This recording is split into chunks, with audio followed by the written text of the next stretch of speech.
एक डिपार्टमेंट बनाया गया है जो भारत का एडमिनिस्ट्रेशन देख रहा है। एडमिनिस्ट्रेशन क्यों देख रहा है? ताकि ब्रिटिश सरकार को फायदा हो। तो इन सब की सैलरी कहाँ से जानी चाहिए? आप कहेंगे ब्रिटेन से, लेकिन नहीं। पूछा जाता है भारत सचिव का जो आपका वेतन है वह कहाँ से दिया जाता था? तो इनकी जितनी भी सैलरी हैं, चाहे ये 15 मेंबर्स हों, आपका 15 मेंबर्स हों, या आपका जो स्टेट सेक्रेटरी हो, इन सब का वेतन जो है, याद रख लेना, इन सब का जो वेतन है, जो इनकी सैलरी है, वेजेस हैं, इनके जो भी खर्चे थे वो जाते थे इंडियन रेवेन्यू से, भारतीय राजस्व से।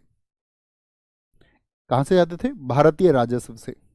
बाद में इसका बड़ा विरोध हुआ था कि भाई भारतीय राजस्व से क्यों जाते हैं, ठीक है। और आप सब लोग जानते हैं कि दादा भाई नौरोजी ने ड्रेन थ्योरी जैसे सिद्धांत लिखे कि भाई अंग्रेज किस तरह से हमको लूट रहे हैं, है ना, ड्रेन थ्योरी। तो दादा भाई नौरोजी का ड्रेन थ्योरी इस समय पे ही लिखा गया उनका कि भाई धन निकासी का सिद्धांत, कि भाई ये कैसे पैसा लूट रहे हैं। तो इन अंग्रेजों ने क्या किया था कि याद रख लेना कि जो आपका भारत सचिव और 15 सदस्यीय एक परिषद है, उसका वेतन जाना कब बंद हुआ था? याद रख लेना 1919 के एक्ट से। यहीं किनारे पे लिख लो, बाद में वहां भी पढ़ेंगे। 1919 के एक्ट से क्या हुआ था कि ये पैसा ब्रिटिश राजस्व से जाने लगा था। जब इसका विरोध हुआ तो कहाँ से गया ये? फर्स्ट वर्ल्ड वॉर के बाद में, जब फर्स्ट वर्ल्ड वॉर खत्म हो गया, हमारे देश में यहाँ पर बहुत बड़ा साथी आंदोलन हुआ। तो यहाँ पे ये लोग आपका क्या बोलेंगे, एक और छोटा सा पॉइंट लिखना, 1935 में क्या हुआ था? 1935 में भारत परिषद खत्म कर दी गई, भारत परिषद समाप्त हो गई थी। और 1947 में भारत सचिव का पद जो है भारत की आजादी के साथ में ही खत्म हो गया। बात समझे? दोनों तरह के क्वेश्चन याद रखेंगे। किस एक्ट से भारत सचिव का पद इंट्रोड्यूस किया गया? 1858 एक्ट। 1858 अधिनियम में उसके बारे में बताया गया। कब खत्म किया गया? 1947 में। अब यहां पर एक शब्द आया है भारत परिषद अर्थात इंडिया काउंसिल। ये इंडिया काउंसिल से क्या मतलब है भैया?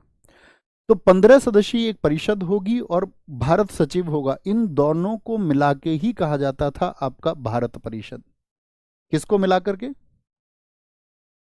अगर मैं आपसे पूछूं इन दोनों को मिला करके क्या बोलते थे, क्या नाम देंगे? तो इन दोनों को मिला के कहा जाता था आपका भारत परिषद।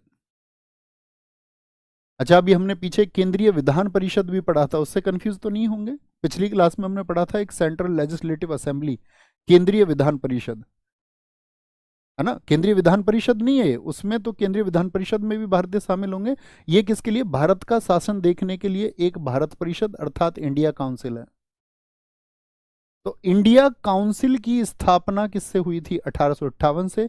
लेकिन इंडिया काउंसिल को खत्म किस एक्ट से किया गया था? 1935 से। अंग्रेज बड़े चालू थे, जैसे ही पैसा इनके अकाउंट से जाने लगा, इनको लगा कि भाई अब ज्यादा पैसा है, तो पहले तो इन्होंने क्या किया था, इन मेंबर्स को घटाया था कि भाई यार बड़ा खर्चा होता है। भारत के बारे में नहीं सोचते थे कि भाई भारत सरकार का भी खर्चा होता है। और फिर इन्होंने क्या बोला था, भारत परिषद की कोई आवश्यकता ही नहीं है जब इनके ऊपर खर्च पड़े। और बाद में 1947 में ऐसे ही इन्होंने, क्योंकि अब तो क्या हो गया था, भारतीय स्वतंत्रता अधिनियम आ गया था, तो उन्होंने उस टाइम पे उसको खत्म कर दिया। कोई दिक्कत? एज इट इज नोट्स बनाया, यहां तक की बात में किसी को भी कोई दिक्कत? सारी बातें समझ में आई।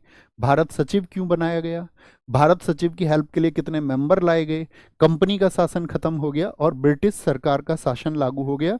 और ब्रिटिश सरकार अपना शासन किसके माध्यम से देखती थी? राज्य सचिव के माध्यम से देखती थी। अब आप सबको पता होगा, अब तक जो ईस्ट इंडिया कंपनी थी, अब से पहले, तो उसमें जो सर्वोच्च पद था वो कौन सा होता था, बताएंगे? भारत में जो सर्वोच्च पद होता था वो कौन सा था? आप कहेंगे भैया सबसे ज्यादा पावर्स गवर्नर जनरल के पास में थी, जीजी के पास में थी। तो जीजी को अब क्या कहा जाने लगा? क्योंकि ईस्ट इंडिया कंपनी तो है नहीं अब, तो जीजी तो रहेगा नहीं। तो इन्होंने बोला कि भारत का गवर्नर जनरल जो होगा, भारत का गवर्नर जनरल अब वायसराय होगा। क्या होगा? Viceroy of India. यानी कि इस टाइम पे कौन था भारत का गवर्नर? 1858 के एक्ट में ये बात की गई। तो आप कहेंगे भैया देखो एक बात बताऊं मैं आपको, 1858 यहां से समझना होगा, 1848 से 56 ये आप याद रखना। इस समय भारत के साथी इतिहास में बहुत सारे चेंजेस होंगे, कहीं किनारे पे लिख लो, ये डलहौजी का टाइम है। डलहौजी का, जिसने भारत में हड़प नीति, डॉक्ट्रिन ऑफ लैप्स, व्यपगत का सिद्धांत, गोद निषेध नीति आती, रेलवे आदि को चलाया। और 1856 से 62 ये है कैनिंग का टाइम। तो मुझे बताओ जब 1858 में भारत शासन अधिनियम आया तब कौन होगा भारत में? तो आप बोलेंगे कैनिंग था। लेकिन कैनिंग कौन है इस टाइम पे? 1857 की क्रांति में भी कौन है? कैनिंग है। तो कैनिंग जो है आपका इस टाइम पे क्या था? गवर्नर जनरल था। और अभी कैनिंग क्या हो गया? वायसराय। तो पहला वायसराय कौन बना? फर्स्ट वायसराय कौन बना आपका? कैनिंग बना। कैनिंग, ठीक है। या मैं आपसे पूछूं अंतिम गवर्नर जनरल कौन रहा? तो वो भी कैनिंग रहा। छोटी सी बात है, अंतिम पूछ ले या आपसे पहला वायसराय पूछ ले, ठीक है। अब आते हैं क्या बात, 1 नवंबर, एक स्टेटमेंट लिखना बड़ा अच्छा है। 1 नवंबर 1858 को 1508 को कैनिंग ने, कौन थी ब्रिटेन की महारानी, कौन बताएगा? कैनिंग ने महारानी विक्टोरिया की घोषणा पढ़ी। महारानी विक्टोरिया की, और देखना तुम भारतीय लोगों को क्या प्रतिक्रिया देंगे। विक्टोरिया की घोषणा पढ़ी, यानी हम कह सकते हैं कैनिंग रीड्स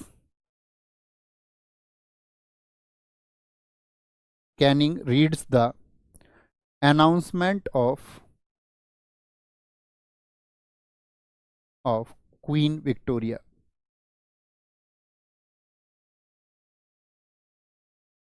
ये घोषणा कहां पे पढ़ी गई थी भैया? पहली बात तो ये बताएं। याद रख लेना, ये घोषणा मिंटो पार्क में, यमुना नदी के किनारे पढ़ी गई थी। मिंटो पार्क कहां पर है? मिंटो पार्क इलाहाबाद में, जो कि अब क्या है? प्रयागराज उसका नाम हो चुका है, प्रयागराज, ठीक है। यमुना नदी के किनारे। क्वेश्चन पूछा गया है कि कैनिंग ने महारानी का आदेश किस नदी के किनारे पढ़ के सुनाया था? तो जो प्रयागराज के बच्चे हैं वो तो जानते हैं वहां पे यमुना नदी बहती है, लेकिन बाकी लोग नहीं जानते। अब महारानी विक्टोरिया ने क्या घोषणा ऐसी भेजी? महारानी विक्टोरिया ने देखो क्या कहा। उसने कहा कि भाई अब तक जो है ना ईस्ट इंडिया कंपनी जो आपका देश में शासन कर रही थी बड़ी नालायक थी, आप लोगों को बड़ा सताया है यहाँ पर। हम लोग तो उनसे बड़ा कहते थे लेकिन बड़ा बिल्कुल नहीं मानते थे, और तुम लोगों को लूटने का उसने काम किया है। लेकिन मैं महारानी विक्टोरिया आपसे वादा करती हूं, मैं आपसे ये प्रॉमिस करती हूं कि यहां के लोगों की जो सांस्कृतिक क्षमताएं हैं, यह जो सांस्कृतिक समानताएं हैं, जो आर्थिक समानताएं यहां पर होनी चाहिए, जो राजनीतिक स्वतंत्रता यहां पर होनी चाहिए, वो सब आपको मेरे माध्यम से मिलेंगी। अब सीधे इसीलिए ईस्ट इंडिया कंपनी को हटा करके ब्रिटिश शासन सीधे, या ब्रिटेन की सरकार अब सीधे यानी कि प्रत्यक्ष तौर पर भारत का शासन देखेगी। भारत के लोगों ने तालियां बजाई, उन्होंने लगा महारानी तो समझ गई है हम लोगों को क्या चाहिए। वो ये नहीं समझ रहे महारानी पागल बना रही है हमारा। तो यहां पर इसीलिए कहा जाता है कि महारानी विक्टोरिया की जो एक घोषणा है, आपने शायद प्रश्न नहीं देखा हो लेकिन मैं दिखाऊंगा आपको, ठीक है। डीएसएसबी ने एक क्वेश्चन पूछा है, एसएससी सीजीएल में भी क्वेश्चन पूछा गया है कि महारानी विक्टोरिया की घोषणा, इसको क्या कहा गया? ऐसे नहीं पूछा, क्वेश्चन पूछा है भारतीय जनता का मैग्ना कार्टा किसको कहा जाता है? तो 1858 के एक्ट को कहा जाता है। लिख लेंगे छोटी सी बात को, क्या बोलेंगे इसको? भारतीय जनता का मैग्ना कार्टा, इस घोषणा को बोलते हैं। लोग खुश हो गए, बोले अब तो महारानी आ गई है, कोई दिक्कत ही नहीं है। मैग्ना कार्टा, सीधे साधे लोग थे हमारे, ठीक है। क्या बात इन्होंने की थी? मैंने बताया आपको, यहाँ पे 3 मुख्य बिंदुओं पर बात हुई थी, उनको भी नोट कर लेना।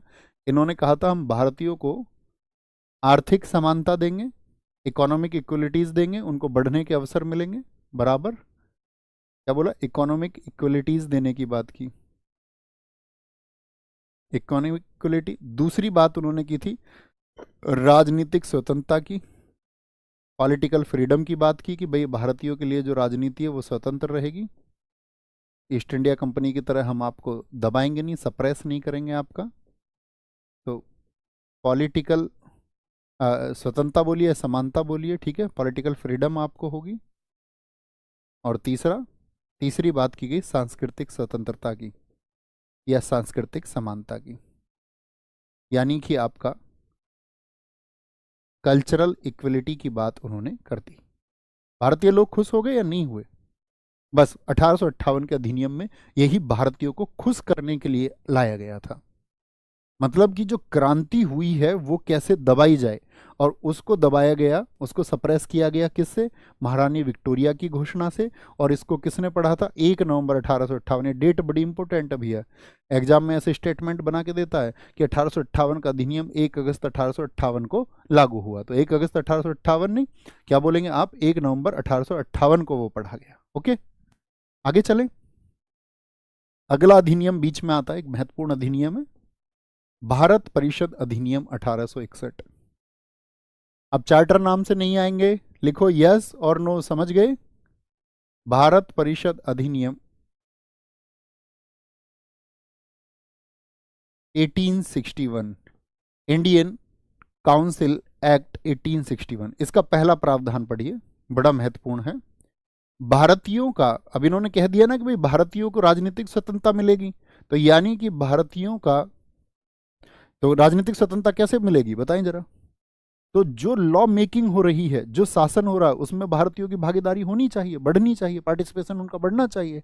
उन्होंने कहा हाँ ऐसा ही कुछ करते हैं, नहीं तो लोग बोलेंगे भैया महारानी ने जो बोला झूठ बोल दिया। भारतीयों का शासन में सहयोग, शासन में सहयोग बढ़ाया गया। किस तरह बढ़ाया गया देखेंगे, क्योंकि ये कौन कह चुकी थी, घोषणा कह चुकी थी विक्टोरिया की। तो हम कह सकते हैं भारतीयों का शासन, मैंने cooperation of Indians, cooperation of Indians, cooperation बोलते हैं आपका किसको, सहयोग को, कॉरपोरेशन नहीं वो संगठन होता है, ऑफ इंडियंस इन गवर्नेंस। मैंने पहली ही क्लास में आपको शासन का मतलब समझाया था, याद है? गवर्नेंस बाज इंक्रीज्ड, गवर्नेंस बाद इंक्रीज्ड, ठीक है। अब देखो कैसे बढ़ाते हैं, मुझे बताओ। अब तक आप सब लोगों ने पढ़ा था कि वायसराय की जो साथी आपका, अब से पहले लेके चलता हूं मैं आपसे, क्वेश्चन पूछूंगा, जो गवर्नर जनरल था उसकी परिषद में गवर्नर जनरल के अलावा कितने सदस्य होते थे? मजा आ जाएगा अगर आप ठीक आंसर दें। तो आप कहेंगे गवर्नर जनरल के अलावा भैया पहले तो 3 सदस्य होते थे, लेकिन बाद में चौथा सदस्य जोड़ा गया 1833 के एक्ट में, जिसको विधि सदस्य कहा गया, जो एक आपका किसका, कानून का ज्ञाता होना चाहिए, जिसमें मैकाले को जोड़ा गया था। और मैकाले को, उसको वोट देने का अधिकार नहीं था, लेकिन बाद में क्या बोलेंगे, बाद में उसको आपका एक स्थायी मेंबर भी कर दिया गया था, एक परमानेंट मेंबर भी कर दिया गया था। यानी अब तक क्या थे, 4 थे। कितने थे, 4 थे, ठीक है। लेकिन यहां पे क्या किया गया 1858 के एक्ट में, इसमें बोला गया कि वायसराय तो हो ही चुका है जी भैया, इसमें कहा गया वायसराय के अलावा एक आपका 5 सदस्य और होंगे, 5 सदस्य और होंगे। ये जो 5 सदस्य होंगे यानी 5 मेंबर होंगे वायसराय के अलावा, वायसराय के अलावा जो 5 मेंबर होंगे उनको कहा जाएगा कार्यकारिणी, यानी एग्जीक्यूटिव कहा जाएगा इसको, कार्यकारिणी, इसको कहेंगे एग्जीक्यूटिव। और देखो एग्जीक्यूटिव बॉडी में अभी इंडियंस को नहीं जोड़ेंगे, इनको इन्होंने बोला ये सब हैं आपके सरकारी सदस्य, सरकारी सदस्य अर्थात आपके ऑफिशियल मेंबर्स और गवर्नमेंट मेंबर्स, ऑफिशियल मेंबर्स इनको कहा गया। और साथ में आपका वायसराय को एक अधिकार यहां पर दिया कि वह 6 से 12 अतिरिक्त सदस्य बढ़ा सकता है, एडिशनल मेंबर्स बढ़ा सकता है, अतिरिक्त सदस्य बढ़ा सकता है। कितने मेंबर बढ़ा सकता है? 6 से 12 अतिरिक्त सदस्य बढ़ा सकता है, याद रख लेना, बढ़ा सकता है। और उनका कार्यकाल जो होगा वो 2 वर्षों का होगा, जिसको भी वो चुनेगा। क्या बोलेंगे? कार्यकाल। तो एक तो हुई आपका परमानेंट बॉडी यानी कि एग्जीक्यूटिव, इसको ध्यान से सुनना दोस्त, इससे मैं आगे आपको बताऊंगा फिर चीजों को। वायसराय और 5 सदस्यों से मिलकर बनी आपकी कार्यकारिणी अर्थात एग्जीक्यूटिव। साथ में वायसराय को राइट दिए गए 1861 में कि वह चाहे तो 6 से 12 क्या एडिशनल मेंबर्स को, एडिशनल मेंबर्स को इंक्रीज कर सकता है। यस, इतनी